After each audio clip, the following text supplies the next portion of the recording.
1. Pensamiento y lenguaje. Siempre que el ser humano se aproxima al estudio de un determinado objeto, no lo encuentra en un estado de acrisolada, purificada desnudez.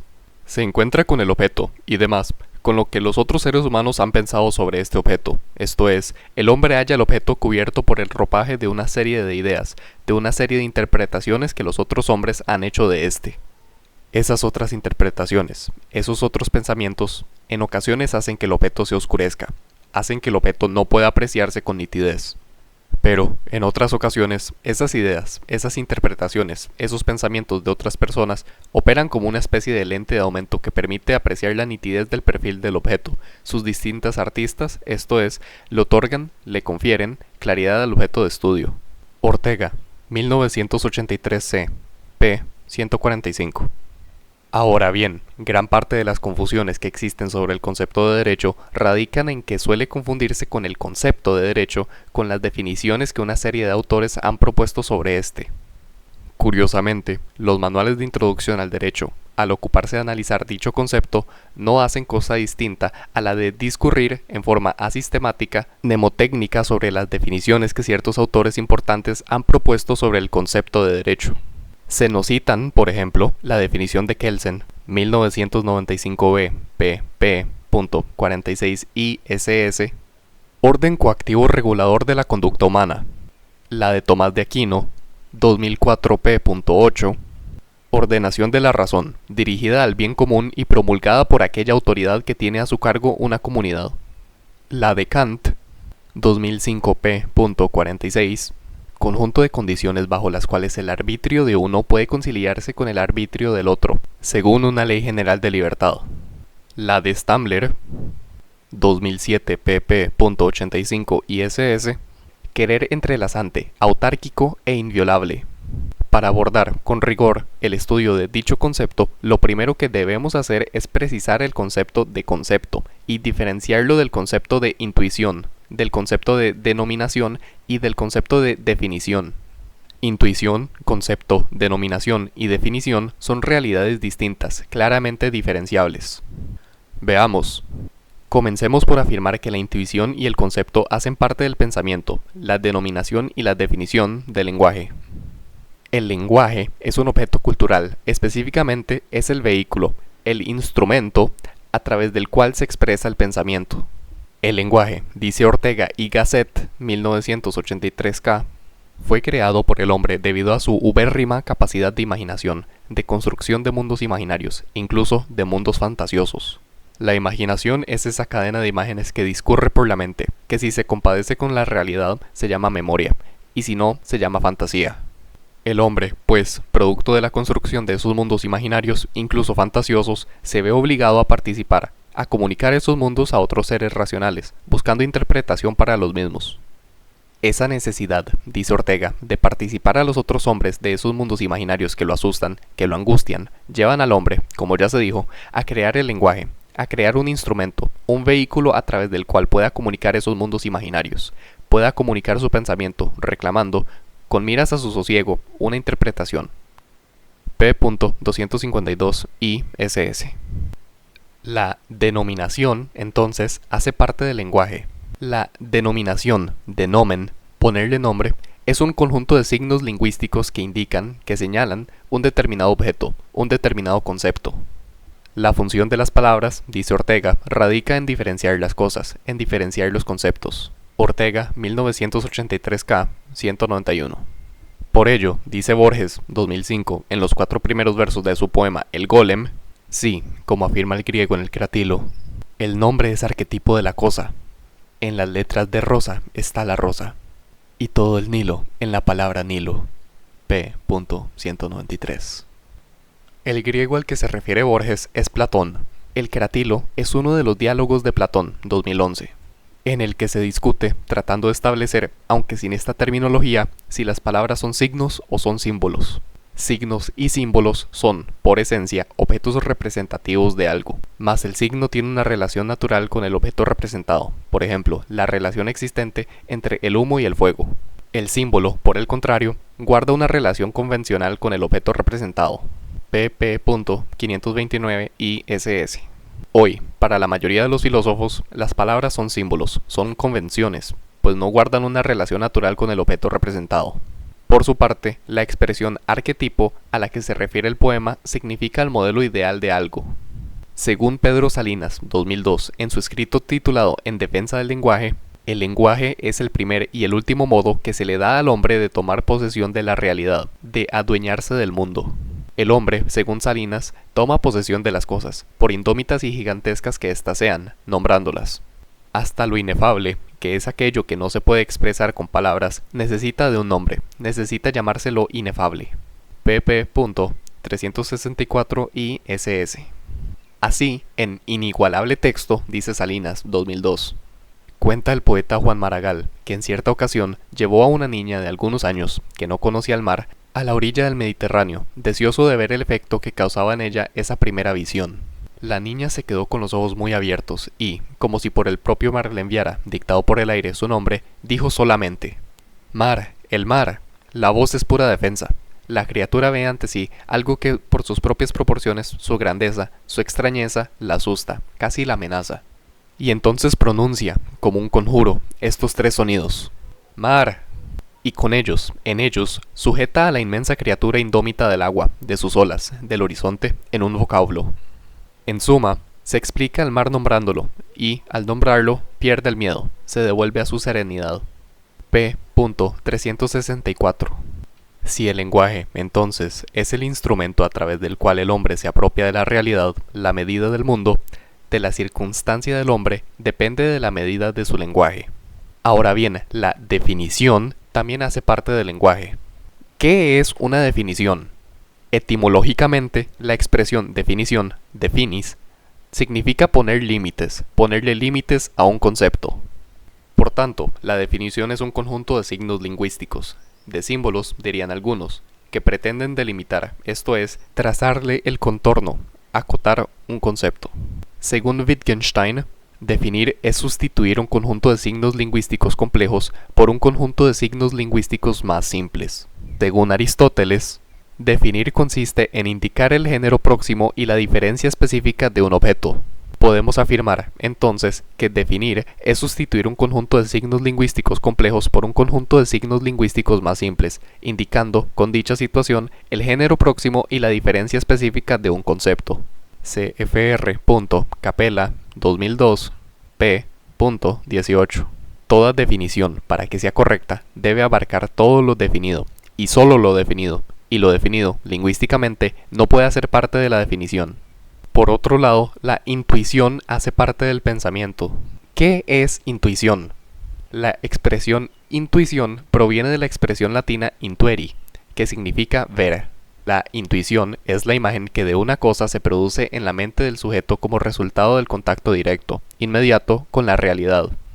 Una cosa es intuición y otra un concepto, aunque este también hace parte del pensamiento. ¿Qué es un concepto? Esta palabra proviene de la expresión latina concipere, que, a su turno, proviene de las expresiones latinas capere cum, que significa coger con. Los conceptos son los instrumentos mentales con los cuales se cogen, se aprehenden, se encausan las intuiciones. Los conceptos son aquellos instrumentos mentales que posibilitan ordenar, organizar, darles forma a las intuiciones, esto es, darles forma a aquellas imágenes que se producen en la mente del sujeto y que resultan del contacto directo con la realidad. Dice Ortega, 1976, en su primer libro titulado Meditaciones del Quijote, publicado en 1914, que el contenido de los conceptos es lo que hay entre las cosas. ¿Y qué hay entre las cosas? Límites, p. 141. Todo es, por tanto, una formaleta mental, que permite ordenar en la mente todo lo que se percibe de la realidad. Las intuiciones suministran la materia del conocimiento, los conceptos, su forma. Por ello, según frase famosa de Kant, 2002, los conceptos sin las intuiciones son vacíos, y las intuiciones sin los conceptos son ciegas. P. 93. 2. Patologías del lenguaje y de la expresión derecho. El lenguaje es un instrumento que comunica y, a la vez, incomunica. Como producto de la condición humana, es un instrumento imperfecto que puede imposibilitar la expresión del pensamiento.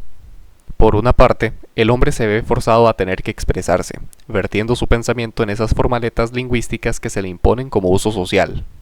Por otra parte, esas formaletas en no pocas ocasiones resultan ser insuficientes o deficientes para expresar lo que a través de ellas pretende ser expresado.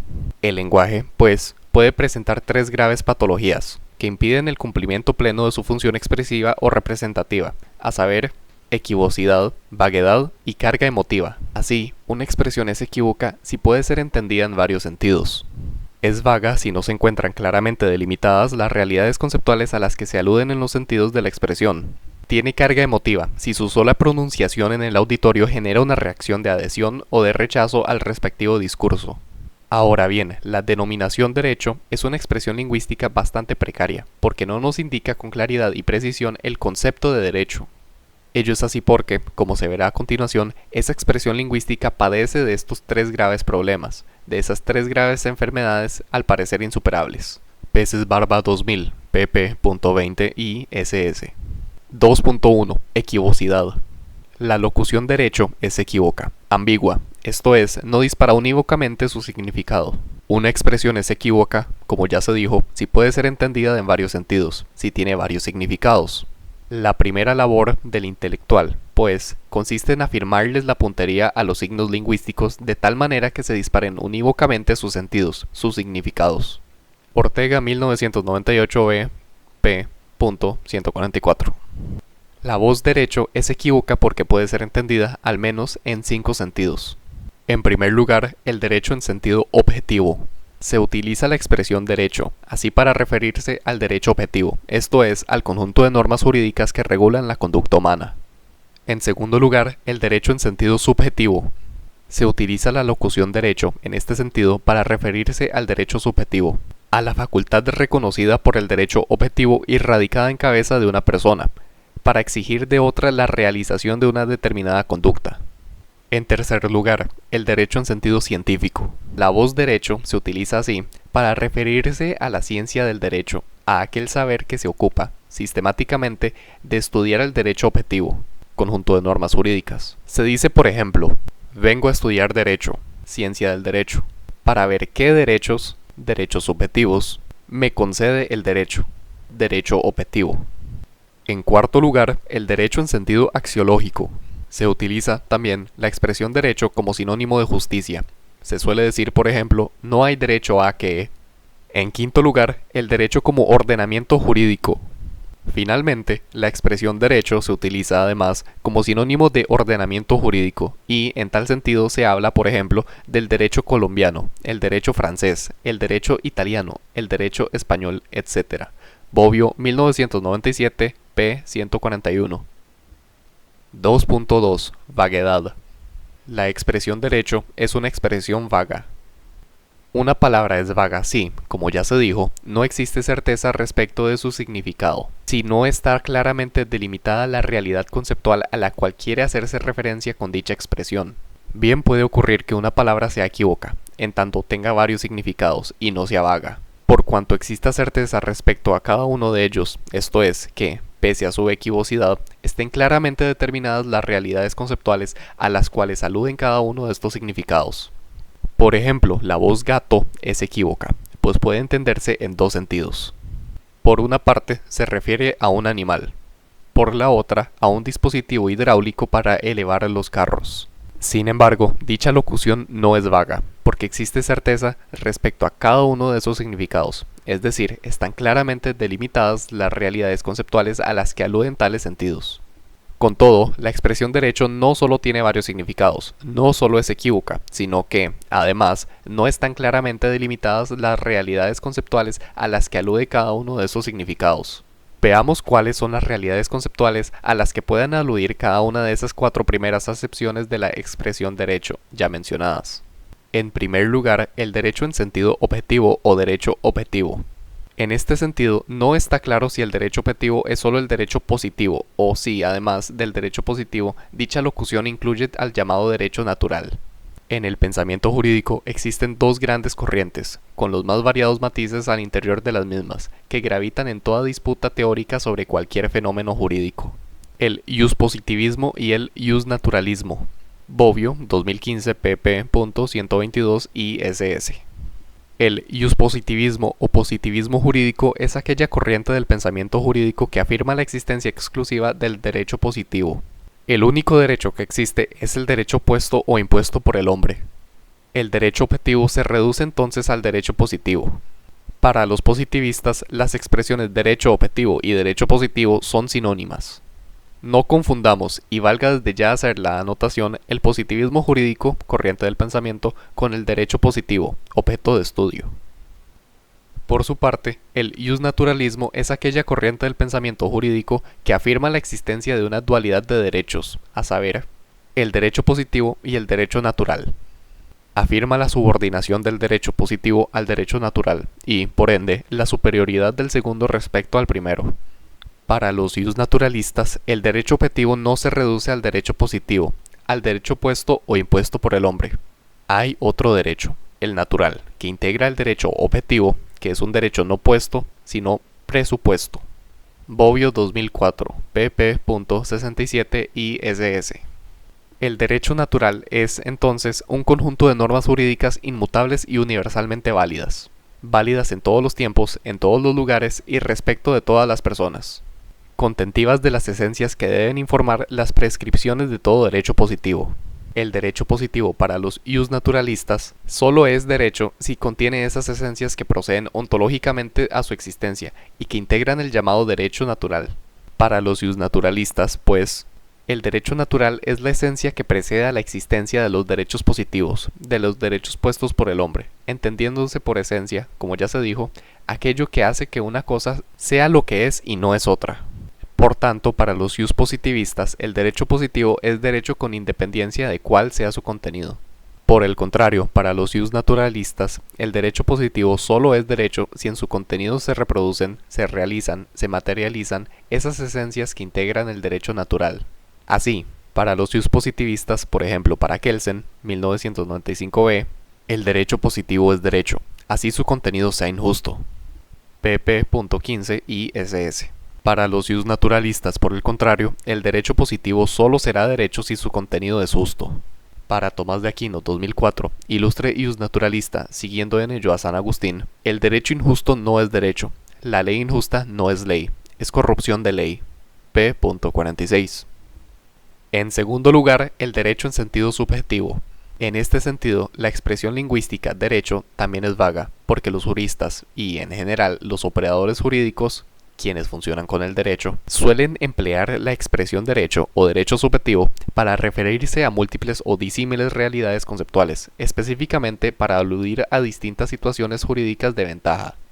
Así, se emplea la voz derecho subjetivo, aludiendo a una facultad reconocida por el derecho objetivo, para exigir de otra persona la realización de una determinada conducta. Verbi gratia. Juan tiene el derecho de exigirle a Pedro que le pague el dinero que le prestó. También suele emplearse la expresión derecho subjetivo, refiriéndose a una libertad, a la posibilidad reconocida y protegida por el derecho objetivo de determinar la propia conducta. Verbi gratia. Se habla del derecho a la libertad de expresión, del derecho a la libertad de locomoción, el derecho a la libertad de conciencia, etc. Además, suele usarse esta expresión para hacer alusión a la capacidad que tiene una persona de crear normas jurídicas generales y abstractas. Además, suele usarse esta expresión para hacer alusión a la capacidad que tiene una persona de crear normas jurídicas generales y abstractas o particulares y concretas y de ejecutar las consecuencias jurídicas de tales normas. Verbi gratia. Se dice que existe un derecho de o a contratar o que el Estado tiene el derecho de crear normas jurídicas, el derecho de juzgar, el derecho de ejecutar consecuencias jurídicas. Por último, se usa también la locución derecho en sentido subjetivo para referirse a estados de no sujeción, de no sometimiento al ejercicio de una potestad. Verbi gratia. Cuando una persona tiene un fuero, se afirma tener el derecho a no ser juzgado por un determinado juez, sino por otro. O, por ejemplo, suele hablarse del derecho a la cosa juzgada, o a la res iudicata, que es el atributo de estabilidad que adquieren los efectos que produce una sentencia judicial entre las partes del litigio procesado y enjuiciado. El litigio, como ya se dijo, es un conflicto de intereses calificados por un conflicto de voluntades, esto es, un conflicto de intereses calificado por una pretensión resistida. Todo litigio es un conflicto de intereses, pero no todo conflicto de intereses es un litigio. Pues bien, como la función de las palabras radica en diferenciar las cosas, en diferenciar los conceptos, no es adecuado, no es apropiado que una misma palabra, derecho, en sentido subjetivo, se utilice para referirse a distintos conceptos, a distintas realidades conceptuales, a distintas situaciones jurídicas de ventaja. Por ello, un jurista norteamericano llamado Wesley Newcomb Hoffeld, 2001, en una monografía cuya traducción apareció con el nombre de Conceptos Jurídicos Fundamentales, propuso emplear distintas palabras, distintos signos lingüísticos para referirse a cada uno de estos conceptos, a cada una de esas realidades conceptuales. Por tanto, 1. La expresión derecho subjetivo debe utilizarse para evitar la vaguedad, solo para referirse a las facultades. 2. Para aludir a las libertades reconocidas y protegidas por el derecho objetivo, propone usar la expresión privilegios. 3. Para referirse a la capacidad de crear normas y ejecutar sus consecuencias, propone utilizar la palabra potestad. 4. Y, finalmente, para aludir a esos estados o situaciones de no sujeción, de no sometimiento al ejercicio de una potestad, propone usar la voz inmunidad. pp.45 ISS. Así, por ejemplo, Juan tiene el derecho de exigirle a Pedro que le pague el dinero que le prestó. La libertad de expresión, la de locomoción, no son derechos subjetivos, sino privilegios. No existe radicado en el Estado un derecho de legislar, de juzgar, ni los particulares tienen el derecho de contratar, pues todo ello son potestades. Los fueros, la caducidad, la cosa juzgada, no son derechos, sino inmunidades. En tercer lugar, el derecho entendido como ciencia. No existe certeza, tampoco, respecto de este significado. No está claramente delimitada la realidad conceptual a la cual pretende aludirse en tal sentido, por dos razones. Por una parte, no hay acuerdo en la doctrina sobre si ese saber, que sistemáticamente se ocupa de estudiar el derecho en sentido objetivo, es o no una ciencia. Algunos autores le niegan el estatuto científico al derecho, y lo hacen porque el objeto de estudio de ese saber, de esa disciplina, es altamente mutable. El derecho, en sentido objetivo, al depender de su contenido de cambiantes decisiones políticas, no constituye, según se dice, un terreno firme sobre el cual pueda edificarse una ciencia. Son famosas, a propósito, las expresiones de Pascal, según de las cuales 3 grados de latitud hacen caducar toda la ciencia del derecho. Del Vecchio, 1997, p. 301. Son famosas también, al respecto, las palabras de Kirchmann, que decía que 3 pinceladas del legislador convierten bibliotecas enteras en basura, en papel mojado. Cfr. Aftalion, Villanova y Ralfo, 1999, pp. 159 ISS. Dice Kirchmann, 1983, la Tierra sigue girando alrededor del Sol, como hace 1000 años. Los árboles crecen y los animales viven como en tiempo de Plinio. Por tanto, aunque el descubrimiento de las leyes de su naturaleza y su poder haya requerido largos esfuerzos, tales leyes son, por lo menos, tan verdaderas para la actualidad como para los tiempos pasados, y seguirán siéndolo para siempre. Muy otra es la situación de la ciencia jurídica, cuando ésta, tras largos años de esfuerzos, ha logrado encontrar el concepto verdadero, la ley de la institución. Hace ya tiempo que el objeto se ha transformado. La ciencia llega siempre tarde en relación con la evolución progresiva. No puede nunca alcanzar la actualidad. Se parece viajero en el desierto. Divisa lejos opulentos jardines, camina todo el día, y, a la noche, están tan alejados de él como por la mañana. p. 16. Empero, si por ciencia se entiende un saber que se ocupa de reconstruir sistemáticamente un determinado objeto del universo, con miras a descubrir, a desvelar su esencia, no existe razón alguna para negarle al derecho su estatuto científico. El que el objeto de estudio sea altamente modificable, esto es, tenga en el sentido de que los griegos entendieron dicha expresión, un veloz movimiento, en que nada se opone a que este objeto pueda estudiarse sistemáticamente, en orden a hacer espumar su esencia, a hacer espumar aquello que permanece en dicho objeto, pese a la mutación, al cambio, a la modificación del mismo. Por ello, para algunos, Cfr. Kelsen, 2009, como luego se verá, solo puede hacerse ciencia del derecho sobre su forma, no sobre su contenido. Como quiera que la forma del derecho permanece, más su contenido cambia, al compás de las proteicas decisiones políticas. Por otra parte, así se admita que el derecho es una ciencia, esa expresión lingüística sigue siendo vaga, puesto que no están claramente definidas las realidades conceptuales a las que se quiere aludir con este dicho significado. Así, para algunos, la ciencia del derecho se reduce a la dogmática jurídica. Para otros, la ciencia del derecho incluye las llamadas teorías generales particulares. Y, para otros, además de lo anterior, la ciencia del derecho incluye a la llamada teoría general del derecho. Digamos, por lo pronto, que la dogmática jurídica es el saber que se ocupa de estudiar el contenido de un derecho positivo en particular, o mejor, de una parcela de este, con miras a explicar qué es lo prescrito por dicho derecho, respecto de quiénes se encuentra prescrito y bajo qué circunstancias. Guastini, 1999, pp.23 y ss. Al sectorizarse el derecho positivo, debe hablarse de dogmáticas particulares, verbi gratia, de dogmática civil, dogmática penal, dogmática procesal, etc.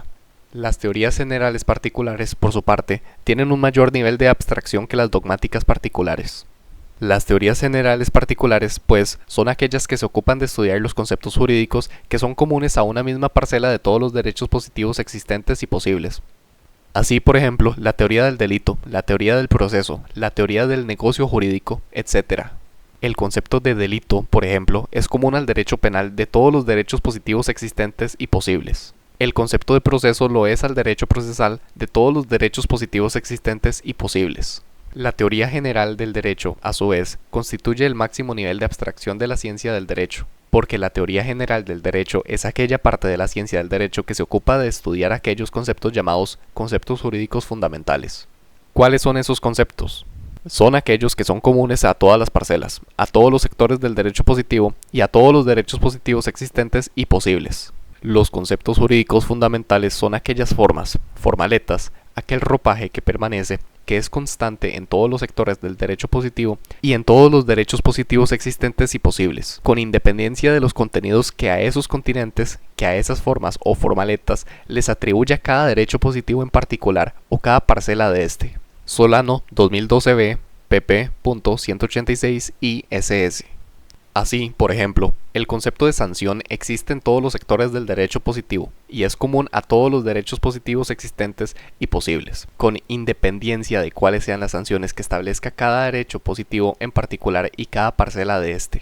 Son conceptos jurídicos fundamentales, por ejemplo, los conceptos de norma jurídica, sanción, acto ilícito, deber jurídico, derecho subjetivo, persona, responsabilidad, obligación, carga, privilegio, potestad, sujeción, inmunidad, incompetencia. Esos conceptos integran la llamada cartografía del derecho, porque quien los comprende tiene las herramientas necesarias para vérselas con cualquier mapa normativo. El conocimiento de tales conceptos diferencia al jurista del simple artesano de disposiciones.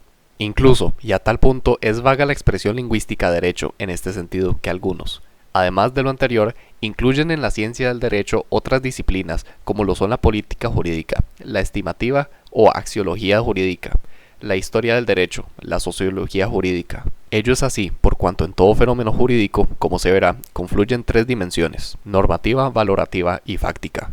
Toda norma jurídica, dimensión normativa, es el producto de la valoración, dimensión valorativa, de una conducta, dimensión fáctica. Del estudio de la dimensión normativa se ocupan la dogmática jurídica, las teorías generales particulares y la teoría general del derecho. De la dimensión valorativa, la política jurídica y la estimativa, o axiología jurídica. De la dimensión fáctica, la historia del derecho y la sociología jurídica, entre otras disciplinas.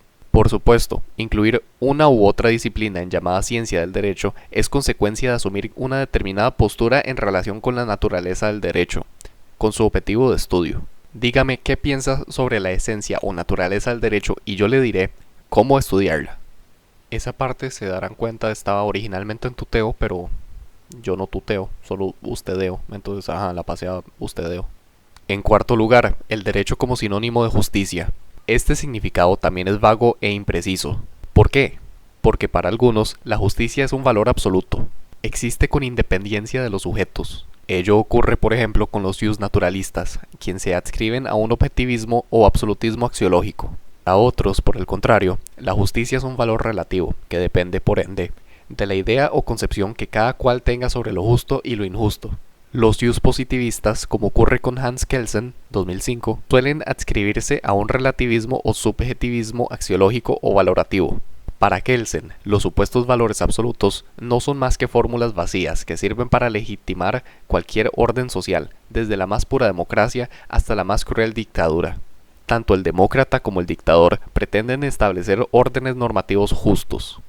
Esos valores absolutos, esos supuestos valores absolutos, solo admiten, según aquel, definiciones formales en las que siempre queda una pregunta por responder.